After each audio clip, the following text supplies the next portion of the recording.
नमस्कार, वासंतीज किचनमध्ये आपल्या सर्वांचं स्वागत आहे.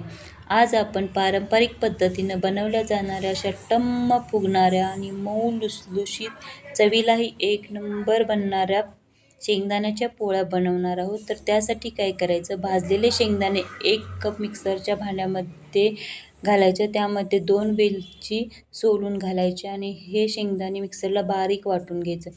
वाटलेल्या कुटामध्ये 1 कप चिरलेला गूळ घालून मिक्स करून घ्यायचं आणि त्यामध्ये चवीनुसार थोडंसं मीठ टाकून घ्यायचं.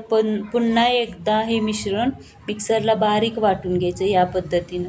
आता वाटलेलं मिश्रण एका ताटामध्ये काढून घ्यायचं आणि एकसारखं मिक्स करून त्याचे गोळे बनवून घ्यायचे.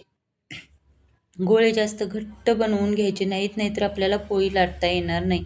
या पद्धतीनं सगळे गोळे बनवून घ्यायचे. नंतर मळलेल्या पिठाचा छोटासा गोळा घ्यायचा आणि त्याची अशी वाटी बनवून घ्यायची आणि बनवलेल्या वाटीमध्ये आपण जे सारण बनवलं होतं त्याचा गोळा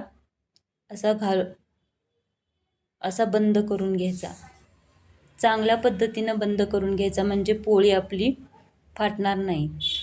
पळपटावरती थोडंसं ठेवून बोटांनी अशी एकसारखी करून घ्यायची, म्हणजे सारण कडेपर्यंत जातं. आता याला पीठ लावून पोळी लाटून घ्यायची. पोळी एकसारखी लाटायची. ही पोळी जास्त पातळही करायची नाही, जास्त जाडही ठेवायची नाही. या पद्धतीनं बघू शकता तुम्ही व्हिडिओमध्ये, या पद्धतीनं पोळी लाटून घ्यायची. आता गॅसवरती तवा तापत ठेवलेला आहे, त्या तव्यावरती ही पोळी टाकून घ्यायची. दोन्ही बाजूंनी खरपूस अशी तेल लावून भाजून घ्यायची. मी तेल लावून भाजून घेतलेली आहे. तुम्हाला आवडत असेल तर तुम्ही तूपही लावून भाजून घेऊ शकता. ह्या पोळ्या खायला खूप छान लागतात आणि 4 दिवस टिकतात. तुम्ही पण नक्की एकदा ह्या पद्धतीनं करून बघा. आवडल्या तर लाईक करा, शेअर करा आणि कमेंट करून मला नक्की सांगा.